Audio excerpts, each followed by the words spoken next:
નમસ્તે audience, a very warm welcome to you all. આપણે જોઈ રહ્યા છે standard 7 social science chapter number 10 આપણું ચાલી રહ્યું છે પૃથ્વીની આંતરિક રચના અને ભૂમિ સ્વરૂપો. આ ચેપ્ટર આપણે જોઈ રહ્યા છીએ. આ ચેપ્ટરનો જે ઇન્ટ્રોડક્ટરી પાર્ટ હતો એ આપણે ઓલરેડી અપલોડ થઈ ચૂક્યો છે, પાર્ટ 1. અને ત્યારબાદ મતલબ એમાં મેં સમજાવેલું છે કે ભાઈ આખું ચેપ્ટર કહેવા શું માંગે છે, આખા ચેપ્ટરમાં આપણે શું શું વસ્તુ સમજવાની છે. ત્યારબાદ જે પૃથ્વીનો આંતરિક ભાગ અને ભૂગર્ભ છે એ વસ્તુ શું છે એ પણ મેં તમને સારી રીતે સમજાવી દીધું કે અલગ અલગ જે રીતે ભૂ કવચ હોય, ત્યારબાદ મેન્ટલ હોય અને પછી અંદર જે આવે છે એ આંતરિક ભૂગર્ભ, બરાબર છે. એ બધી વસ્તુઓ મેં તમને ડિટેલમાં સમજાવી દીધેલી છે. પછી જે આવે છે એ ખડકો અને ખનિજ વચ્ચેનું શું ડિફરન્સ છે, અને ખાસ કરીને ખડકો જે છે તો એનું નિર્માણ પ્રક્રિયાના આધારે એના કેટલા પ્રકાર પડે છે અને એ બધા પ્રકારો જે છે એ કેવી રીતે હોય છે, શું હોય છે, એ તમામ વસ્તુ મેં સમજાવી દીધી. માની લો કે અગ્નિકૃત ખડકો છે તો એ શું છે, ત્યારબાદ જળકૃત ખડકો અને રૂપાંતરિત ખડકો શું છે. પછી આપણે ખડક ચક્ર પણ સમજ્યા, શૈલ ચક્ર જેને કહી શકાય, રોક સાયકલ, અને પછી ખનિજો શું છે એ વસ્તુ પણ આપણે સારી રીતે સમજવાની કોશિશ કરી. હવે આવે છે ભૂમિ સ્વરૂપોનું નિર્માણ, ફોર્મેશન ઓફ લેન્ડફોર્મ્સ. ખાસ કરીને જે અલગ અલગ ભૂમિ સ્વરૂપો છે એ ધોરણ 6માં પણ આપણે જોઈ ગયા હતા, પણ અહીંયા આપણે થોડાક ડિફરન્ટ વેમાં જે છે એ આને આપણે સમજવાની કોશિશ કરવાની છે. ભૌતિક ભૂગોળના આધારે જે છે એ અહીંયા આપણે સમજવાની કોશિશ કરવાની છે. જે ભૌતિક ક્રિયાઓ થતી હોય છે પૃથ્વીની અંદર, કેમ કે આપણે પૃથ્વીનો આંતરિક ભાગ જોઈ ગયા તો આપણને ખબર છે કે ભાઈ પૃથ્વીના આંતરિક ભાગમાં 3 લેયર્સમાં ખાસ કરીને ડિવાઈડ કરેલી છે. આપણને એ વસ્તુ આઈડિયા આવી ગયો. એટલે હવે ખાસ કરીને હવે આપણે એ સમજવાનું છે કે એના એ અંદર પૃથ્વીની આંતરિક ભાગમાં પૃથ્વીના ઇન્ટિરિયરમાં એવી શું ઘટનાઓ થાય છે કે જેથી કરીને અલગ અલગ ભૂમિ સ્વરૂપોનું નિર્માણ થાય છે. ખાસ કરીને યાદ રાખજો, પૃથ્વીના આંતરિક ભાગમાં ઇન્ટિરિયરમાં એવું બધું શું થાય છે, એવી હલનચલન થાય છે કે એવી શું ઘટનાઓ થાય છે કે જેના લીધે અલગ અલગ લેન્ડફોર્મ જે છે એનું ફોર્મેશન થાય છે. એ વસ્તુ ખાસ કરીને અહીં આપણે સમજવાની છે. તો જોઈએ કે ભાઈ મૃદાવરણ જે છે એ અનેક ભૂતકતીમાં વિભાજિત છે. સૌથી પહેલાં મૃદાવરણ એટલે શું એ વસ્તુ ખાસ કરીને હું તમને સમજાવી દઉં કે માની લો, આમ તો આ બધી વસ્તુ આપણે સમજેલા છે, પણ માની લો કે આ પૃથ્વી છે, બરાબર છે. તો પૃથ્વીનો જે આ તમને જે ભાગ દેખાય છે આ આખો મૃદાવરણીય ભાગ કહેવાય. મૃદાવરણ આ ધોરણ 6માં આપણે ખાસ કરીને જોઈ ગયા હતા, જેને આપણે ભૂ કવચ કહેતા હોઈએ છીએ અથવા જેને કહી શકાય ક્રસ્ટ કહેતા હોઈએ છીએ. તો આ ક્રસ્ટ જે છે એ જ ખાસ કરીને મૃદાવરણ, મૃદા એટલે કે ખાસ કરીને માટીનું જે આવરણ છે પૃથ્વીમાં એ ખાસ કરીને મૃદાવરણ કહેવાય. એવી રીતે જલાવરણ હોય તો કે ભાઈ જલનું આવરણ, પાણીનું આવરણ, બરાબર છે. તો મૃદાવરણ એટલે એક રીતે તમે કહી શકો કે ભાઈ ખંડ, બરાબર છે. તો આ જે મૃદાવરણ છે એ અનેક ભૂતકતીમાં વિભાજિત છે. ભૂતકતી એટલે ખાસ કરીને પ્લેટની વાત કરવામાં આવેલી છે. એટલે આપણે જે જમવામાં જે પ્લેટ લઈએ છીએ એવી પ્લેટ ના હોય, પણ ખાસ કરીને આ ભૂખંડની પ્લેટ જેને કહી શકાય કે પૃથ્વી છે. માની લો કે પૃથ્વી છે તો એની નીચે પૃથ્વી જે ક્રસ્ટ છે, મેઇન ક્રસ્ટ, આપણને ખબર છે ક્રસ્ટ હોય, પછી મેન્ટલ હોય અને પછી કોર હોય. તો જે આ ભૂકવચ છે તો ભૂકવચની નીચે જે છે ખાસ કરીને અલગ અલગ પ્લેટ્સ જે છે એ આવેલી હોય છે. અને આ બધી પ્લેટ્સ ક્યાંક તમે જુઓ કે આ માની લો કે આપણે નામ પણ દઈ દઈએ 1 2 3 4 એ રીતે, બરાબર છે. 5 6 છઠ્ઠી પ્લેટ અહીંયા છે માની લો. તો આ જે બધી પ્લેટ છે, માની લો કે પહેલી અને બીજી પ્લેટ એકબીજાની નજીક આવે છે તો પહેલી અને છઠ્ઠી પ્લેટ એકબીજાથી દૂર જવાની, આ તો કોમન સેન્સ છે. માની લો કે પહેલી અને બીજી પ્લેટ એ એકબીજાથી નજીક જાય છે તો પહેલી અને છઠ્ઠી વચ્ચે તો ડિસ્ટન્સ થવાનું જ છે. આ રીતે અમુક પ્લેટ જે છે પૃથ્વી ઉપર એ ક્યાંક નજીક જતી હોય છે અને અમુક પ્લેટ જે છે એ ક્યાંક એકબીજાથી દૂર જતી હોય છે. આવી મુખ્ય જો વાત કરીએ તો મુખ્ય 7 પ્લેટ છે આખી પૃથ્વી ઉપર, પણ અનેક નાની મોટી પ્લેટ જે છે એ આવેલી હોય છે. પણ મુખ્ય પ્લેટની વાત આવે તો મુખ્ય 7 પ્લેટ્સ છે. અને એમાં આપણી જેને કહી શકાય કે ઇન્ડિયન પ્લેટ જે છે એ પણ એક અલગ જ અસ્તિત્વ ધરાવે છે. એશિયાની પ્લેટ જે છે એ અલગ છે અને આપણી ભારતીય પ્લેટ છે, ખાસ કરીને ભારતીય ઉપમહાદ્વીપની જે પ્લેટ છે એ પણ અલગ પ્લેટ છે. અત્યારે ભારતીય ઉપમહાદ્વીપની પ્લેટ અને જે એશિયાની પ્લેટ, આ બંને પ્લેટ અત્યારે મર્જ થઈ છે અને એને કહેવાય છે ઇન્ડો એશિયન પ્લેટ, બરાબર છે. ખાસ કરીને એ વસ્તુ યાદ રાખજો. અને સતત એ પ્લેટ જે છે એ એકબીજાની નજીક આવે છે અને એના લીધે જે છે એ હિમાલયનું નિર્માણ થયું છે. મેં તમને કીધું એમ કે માની લો કે આ પ્લેટ જે છે એ ઇન્ડો આફ્રિકન પ્લેટ છે અને આ પ્લેટ જે છે એ એશિયન પ્લેટ છે. હવે આ જે પહેલા નંબરની પ્લેટ અને આ બીજા નંબરની પ્લેટ, બંને પ્લેટ જે છે એ અથડાશે અને બંને પ્લેટ જે છે એ એકબીજાની નજીક આવે છે, સતત આવી રહી છે. હાલમાં પણ આ જે ઘટના છે થઈ રહી છે. તો આ ઘટના જે થઈ રહી છે તો એના લીધે ખાસ કરીને ગેડ પર્વત જે છે એનું નિર્માણ થાય છે.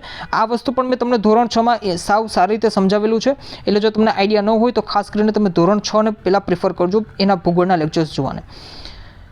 ગેડ એટલે શું તો કે ફોલ્ડ, બરાબર છે. અહીંયા જે માટી જેવી વસ્તુ હોય, બરાબર છે, કેમ કે આ બંને પ્લેટ એકબીજાની નજીક આવે છે. કલ્પના કરજો આ બંને પ્લેટ એકબીજાની નજીક આવે છે તો ખાસ કરીને અહીંયા જે છે એ ગેડ પડવા માંડે છે, એટલે ફોલ્ડ થવા માંડે છે અને આ રીતે હિમાલય પર્વત જે છે એનું નિર્માણ થાય છે. તો અહીંયા એ જ વસ્તુ આપણે સમજવાની છે, ભૂમિ સ્વરૂપોનું નિર્માણ. પર્વત જે છે એ ભૂમિ સ્વરૂપનો એક ભાગ કહી શકો, અને આ રીતે જે છે એ ભૂમિ સ્વરૂપનું નિર્માણ થઈ રહ્યું છે. તો મૃદાવરણીય ભૂતકતી વિશે મેં તમને સમજાવી દીધું, બરાબર છે. હવે તમને એ જાણીને નવાઈ પામશો કે ભૂતકતીઓ એટલે કે પ્લેટ જે છે એ અલગ અલગ દિશામાં ફરતી રહેતી હોય છે. એટલે કે વર્ષે ફક્ત થોડા સેન્ટીમીટર પૃથ્વીમાં પીગળેલા મેગ્મામાં થતી ગતિના કારણે આમ બને છે. પીગળેલા મેગ્મા એટલે શું? તો કે માની લો કે પૃથ્વી છે, પૃથ્વીની નીચે, કેમ કે મેં તમને કીધું એમ કે ભાઈ આ ભૂકવચ છે, ભૂકવચની નીચે મેન્ટલ આવશે, અને મેન્ટલની આસપાસ તમે જુઓ કે પીગળેલો મેગ્મા રહેલો હોય છે. અને મેગ્મા કેમ કે પીગળેલો છે એટલે ખાસ કરીને થોડુંક પ્રવાહી સ્વરૂપમાં એનું છે, અને પ્રવાહી સ્વરૂપમાં હોવાથી એ જે છે એ ગતિ કરતું હોય છે.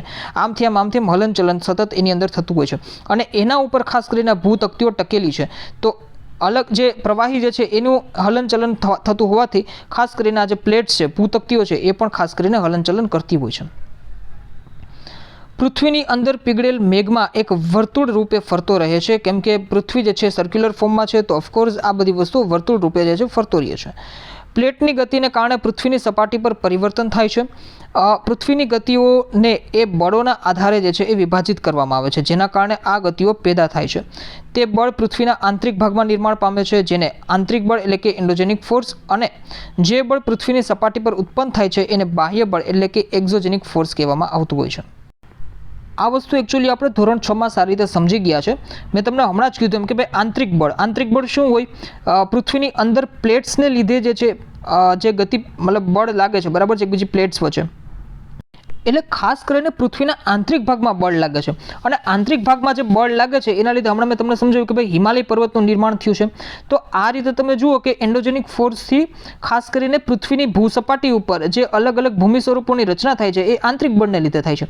પણ હંમેશા એવું નથી હોતું.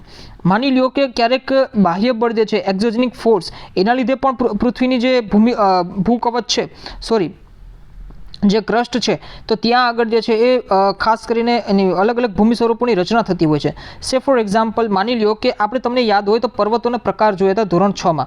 એમાં એક પ્રકાર આવતો હતો, અલગ અલગ પ્રકાર હતા ને ભાઈ, ગેડ પર્વત હોય, ઉચ્ચ પ્રદેશીય પર્વત હોય, અને એમાં ખાસ કરીને એક આવતું હતું અવશિષ્ટ પર્વત. યાદ કરો, આ અવશિષ્ટ પર્વત જે છે જેને કહી શકાય રેઝિડ્યુઅલ માઉન્ટેન્સ. અવશિષ્ટ પર્વત જે છે એ શું છે? તો કે ભાઈ ખાસ કરીને પૃથ્વી પર બાહ્ય બળ જે લાગે છે, જે અલગ અલગ જે એજન્ટ્સ હોય, જે વાયુ હોય, હવા હોય, બરાબર છે, પવન હોય, પાણી હોય, વરસાદનું પાણી પણ હોઈ શકે, બરફ પણ હોઈ શકે, આ બધાને લીધે એની અંદર ક્ષરણ થાય છે. કોના ઉપર? તો કે પર્વત ઉપર. માની લો કે કોઈ એક પર્વત છે, અરવલ્લીનો પર્વત લઈને ચાલો તમે, કેમ કે અરવલ્લીનો પર્વત જે છે એ અવશિષ્ટ પર્વતનું ઉદાહરણ છે, શ્રેષ્ઠ ઉદાહરણ કહી શકો તમે એને. તો આ જે અરવલ્લીનો પર્વત છે એના ઉપર હવા, પવન અથવા જે પાણી છે, બરાબર છે, એના દ્વારા સતત એનું ક્ષરણ થતું રહે છે. ક્ષરણ થવાથી અમુક ભાગ જે છે પર્વતનો, જે અમુક ભાગ જે છે એનું જે તત્વો છે એ તત્વો જે છે ઉડીને બીજી જગ્યાએ જાય છે. તો આ જે પર્વત અહીં બચેલો છે એ અવશિષ્ટ પર્વતનું ઉદાહરણ તમે એને કહી શકો. તો આ રીતે અલગ અલગ રીતે જેને કહી શકાય કે ક્યાંક તો આંતરિક બળોના લીધે ભૂમિ સ્વરૂપોની રચના થાય, ક્યાંક તમે જુઓ કે બાહ્ય બળોના લીધે પણ ભૂમિ સ્વરૂપોની રચના થતી હોય છે. આંતરિક બળોના લીધે જે ભૂમિ સ્વરૂપોની રચના થાય છે મેં તમને સારી સમજાવી દીધી. ખૂબ જ સરસ એક્ઝામ્પલ આપણું હિમાલય પર્વત, બરાબર છે, ભારતનો હિમાલયન માઉન્ટેન્સ, એ આંતરિક બળને લીધે, એન્ડોજેનિક ફોર્સને લીધે નિર્માણ પામેલો છે. ડિટેલમાં આ વસ્તુ મેં તમને 6ઠ્ઠા ધોરણમાં સમજાવી દીધી છે. પાછું આપણે 9th સ્ટાન્ડર્ડમાં જશું ત્યારે ભૂગોળમાં પાછી આ વસ્તુ આપણે ડિટેલમાં જે છે જોશું. બાહ્ય બળની જો આપણે વાત કરીએ તો એનું પણ મેં તમને અત્યારે એક્ઝામ્પલ આપી દીધું. અવશિષ્ટ પર્વત જે અલગ અલગ બહારના જે એજન્ટ્સ હોય એના દ્વારા જે છે એ ભૂમિ સ્વરૂપોમાં ચેન્જીસ આવતા હોય છે, અને અથવા તો નવું ભૂમિ સ્વરૂપનું નિર્માણ થાય છે. તો એ રીતે ખાસ કરીને તમારે યાદ રાખવાનું છે. જો આંતરિક બળ ક્યારેક આકસ્મિક ગતિ પેદા કરે છે તો વળી ક્યારેક ધીમી ગતિ. કેમ કે તમને ખબર છે કે જ્યારે ભૂકંપ જેવી ઘટના આવે છે તો ભૂકંપ જેવી ઘટનાઓ શું કામ આવે છે? ભૂકંપ જેવી ઘટના આવવા પાછળનું રીઝન જ જે છે એ આંતરિક બળ છે. મેં તમને હમણાં જ સમજાવ્યું. જ્યારે બે પ્લેટ્સ વચ્ચે થોડુંક પણ મતલબ જેને કહી શકાય કે ડિસ્પ્યુટ, વિવાદ જે છે સર્જાય ત્યારે ભૂકંપ જેવી ઘટનાઓ જે છે ખાસ કરીને હોય છે. આ ભૂકંપ અને જ્વાળામુખી જેવી ઘટનાઓ જે છે એ આપણે 9th સ્ટાન્ડર્ડમાં ડિટેલમાં આપણે જોવાની કોશિશ કરશું. અહીંયા આપણને જે રીતે આપણને સમજાવવાની કોશિશ કરેલી છે, જે ભૂમિ સ્વરૂપો રચના થાય છે એ હિસાબથી હું તમને સમજાવવાની કોશિશ કરું. તો માની લ્યો કે ભૂકંપ અને જ્વાળામુખી જેવી આકસ્મિક ગતિને કારણે પૃથ્વીની સપાટી પર પરિવર્તન થાય છે. કેમ કે આપણને આઈડિયા છે કે ભાઈ ભૂકંપ થશે. હમણાં જ આપણે ટર્કીનો ભૂકંપ આવ્યો તો આપણને આઈડિયા છે કે બધું તહેસ નહેસ થઈ ગયું. તો જો ભૂકંપથી જે છે એ ડિસ્ટ્રક્શનના કામો થાય છે, એટલે કે નાશના પણ કામો થાય છે, અને ખાસ કરીને ઘણી વખત કન્સ્ટ્રક્શનના પણ કામો થતા હોય છે. ભૂકંપને લીધે કંઈક નવા ભૂમિ સ્વરૂપો જે છે એ કન્સ્ટ્રક્ટ થતા હોય છે, અને એવું જ સેમ જ્વાળામુખીનું પણ છે. તો આ બધી જે ગતિ છે ને એ આકસ્મિક ગતિ છે, સડન ફોર્સ આને કહી શકો તમે. એનું રીઝન શું છે? અચાનક થવાવાળા ફોર્સ છે. હવે ભૂકવચ પર ખુલ્લું એક એવું છિદ્ર હોય છે જેમાંથી પીગળેલા પદાર્થ અચાનક નીકળે છે, તેને જ્વાળામુખી કહેવામાં આવે છે. આ વસ્તુ તો મેં તમને પહેલાં જ સમજાવી દીધેલી છે, બરાબર છે? કે ભાઈ માની લો કે આ એક ભૂકવચ છે, બરાબર છે? આ જે લાઈન છે એ ભૂકવચ છે, ક્રસ્ટ છે. હવે આ એક પર્વત જેવી રચના છે, અને અહીંયા જે છે એ ખાસ કરીને ક્રેટર્સ છે, બરાબર છે? હવે આ જે પાઇપ છે, વોલ્કેનિક પાઇપ, એમાંથી ખાસ કરીને જે મેગ્મા છે એ બહાર નીકળે છે આ રીતે, અને પછી તમે જુઓ કે આ છિદ્ર દ્વારા જે મેગ્મા જે બહાર નીકળો, બરાબર છે? આને જ ખાસ કરીને જ્વાળામુખી આપણે કહી શકીએ, જ્વાળામુખીની ઘટના કહી શકીએ. તો આમ મૃદાવરણીય પ્લેટની ગતિશીલતાથી પૃથ્વી સપાટી પર કંપન થાય છે, વાઇબ્રેશન પેદા થાય છે, અને આ કંપન તેના કેન્દ્રની ચારે બાજુ જે છે એ વાઇબ્રેશન કરે છે, અને આ કંપનને જે છે ભૂકંપ કહેવાતું હોય છે. ખાસ કરીને ભૂકવચની નીચે જે સ્થાન કે જ્યાંથી કંપનની શરૂઆત થાય છે એને આપણે ઉદ્ગમ કેન્દ્ર કહીએ છીએ. આ કંપન ઉદ્ગમ કેન્દ્રના બહારની તરફ તરંગો રૂપે ગતિ કરે છે. 3 પ્રકારના તરંગો જનરલી આપણે હોય છે, પી, એસ અને એલ. એ વિશે હું તમને અત્યારે ડિટેલમાં નહીં કહું, બરાબર છે? કેમ કે નહીંતર પછી લેક્ચર લાંબો થઈ જશે. 3 પ્રકારના તરંગો ખાસ કરીને હોય છે, એટલું મગજમાં રાખી લેજો. ઉદ્ગમ કેન્દ્રના નજીકના સપાટીના કેન્દ્રને અધિકેન્દ્ર કહે છે, એટલે કે જેને કહી શકાય કે માની લો કે આ ઉદ્ગમ કેન્દ્ર છે. હવે અહીંયા ક્યાંક સપાટી છે ઉપર, તો સૌથી નજીકનું જે આ કેન્દ્ર છે સીધું જ જેને કહી શકો, અને અધિકેન્દ્ર આને તમે એને કહી શકો. અધિકેન્દ્ર અથવા નિર્ગમન કેન્દ્ર, એના સૌથી નજીકના ભાગમાં સૌથી વધુ જે છે એ નુકસાન થાય છે, અને અધિકેન્દ્રથી જેમ જેમ અંતર વધે એ સાથે ભૂકંપની તીવ્રતા પણ ધીરે ધીરે ઓછી થતી જાય છે. 2001માં જે કચ્છનો ભૂકંપ આવ્યો હતો એમાં ખાસ કરીને જે અધિકેન્દ્ર છે એ જ જેને કહી શકાય નિર્ગમન કેન્દ્ર, એ ખાસ કરીને કચ્છ જ હતું, બરાબર છે? અને એના લીધે ખાસ કરીને તમે કચ્છમાં જુઓ કે એની વધારે ઇફેક્ટ જોવા મળી હતી, અને ત્યારબાદ એનાથી અલગ અલગ જેમ તમે દૂર દૂર જશો તો એમ સૌરાષ્ટ્ર અને ગુજરાતના જે ક્ષેત્રો છે એમાં ખાસ કરીને થોડીક માઇનોર ઇફેક્ટ, એના કરતાં ઓછી ઇફેક્ટ આપણને જોવા મળી હતી. ભૂકંપની આગાહી જે છે એ સંભવ નથી, આપણને બધાને આઈડિયા છે, પરંતુ જો આપણે પહેલેથી સાવચેત હોઈએ તો એની અસરને ચોક્કસ પણ રીતે ઘટાડી શકીએ. આ વસ્તુ ડિઝાસ્ટર મેનેજમેન્ટમાં આપણે આ જ સ્ટાન્ડર્ડમાં સ્ટડી કરવાનું છે, બરાબર છે? ત્યારે હું તમને ડિટેલમાં સમજાવીશ. જેને કહી શકાય કે ડિઝાસ્ટર મેનેજમેન્ટ, બરાબર છે? આપત્તિ વ્યવસ્થાપન. સ્થાનિક લોકો કેટલીક સામાન્ય પદ્ધતિથી ભૂકંપની સંભાવનાનું અનુમાન કરે છે, જેમ કે પ્રાણીઓના વર્તનનો અભ્યાસ, તળાવની માછલીઓની તીવ્ર હેરફેર અને સરીસૃપોનું પૃથ્વી સપાટી પર આવવું વગેરે. પણ આ બધી વસ્તુ જે છે એ પણ જેને કહી શકાય કે એકદમ પરફેક્ટ એનું પ્રેડિક્શન ન કહી શકાય, બરાબર છે? આ બધી વસ્તુઓ એક જેને કહી શકાય ટ્રેડિશનલમાં મતલબ પારંપરિક રીતે ચાલતી આવે છે, માનવામાં આવે છે કે આ રીતે હોય, પણ આવું કોઈ ફિક્સ એવું ઠોસ કારણ નથી કે આ રીતે હોય તો ભૂકંપ આવવાનો જ છે ને આવવાનો જ છે, બરાબર છે? હવે જે અલગ અલગ જે મુખ્ય ભૂમિ સ્વરૂપો છે એની આપણે વાત કરીએ. ઘસારણ અને નિક્ષેપણ જેવી પ્રક્રિયા દ્વારા ભૂમિ સપાટી સતત બદલાતી રહે છે. હવે આ ઘસારણ અને નિક્ષેપણ શું છે એ પણ મેં તમને સમજાવી દીધેલું છે. ઘસારણ એટલે કે માની લો કે આ પર્વત છે, તો એમાં ખાસ કરીને અલગ અલગ જે એજન્ટ્સ હોય, એટમોસ્ફિયરિક એજન્ટ્સ, માની લો કે પવન છે, અરે આમાં પાણી જ આપેલું, ચલો તો માની લો કે પાણી છે, તો પાણી દ્વારા આ જે પથ્થરો છે અને એની આસપાસની જે આ જમીનો છે એમાં ઘસારણ લાગશે, એટલે કે ખાસ કરીને એના કણો જે છે એ તૂટી અને પાણી ભેગા જે છે એ વહી જશે. નિક્ષેપણ એટલે શું? તો કે જ્યાં પાણી શાંત થશે, પાણી પણ એક એજન્ટ છે, બરાબર છે? આ મતલબ ઘસારણનું. હવે માની લો કે જ્યાં પાણી શાંત થશે, જ્યાં મેદાની વિસ્તાર હશે, ત્યાં આ બધા જે એની પાણી સાથે આવેલો જે નિક્ષેપ છે ખાસ કરીને એ આસપાસના કિનારામાં પથરાતો જશે, કેમ કે પાણી હવે શાંત થઈ ગયું છે. તો આ બધા જે નિક્ષેપ છે એને ખાસ કરીને પાણી વધારે વખત સુધી પોતાની સાથે લઈ નહીં શકે, બરાબર છે? એટલે આસપાસ જે કિનારાવાળા જે એરિયા છે ત્યાં આગળ એને છોડી દેશે. તો ઘસારણ અને નિક્ષેપણ હવે તમને સમજાઈ ગયું છે. આવી પ્રક્રિયા દ્વારા ભૂમિ સપાટી જે છે સતત બદલાતી રહે છે. અહીંયા જે છે એ ચેન્જીસ આવશે, અને જ્યાં નવી જગ્યાએ જ્યાં નિક્ષેપણ થાય છે ત્યાં આગળ પણ જે છે એ ચેન્જીસ આવશે. ત્યાં આગળ નવા ભૂમિ સ્વરૂપો રચાશે, અને અહીંયા જે ભૂમિ સ્વરૂપો ઓલરેડી છે એમાં ખાસ કરીને બદલાવ આવશે. પૃથ્વીની સપાટી પર ખડકોના તૂટવાથી ઘસારણની ક્રિયા થાય છે, મેં તમને હમણાં સમજાવ્યું. ભૂસપાટી પર જળ, પવન અને હિમ જેવા વિભિન્ન ઘટકો દ્વારા થતા ક્ષયને ઘસારણ કહીએ છીએ. પવન, જળ વગેરે ઘસારણયુક્ત પદાર્થોને એક સ્થળેથી બીજા સ્થળે લઈ જાય છે, તેને પરિવહન કહે છે. પરિવહન એટલે ટ્રાન્સપોર્ટેશન.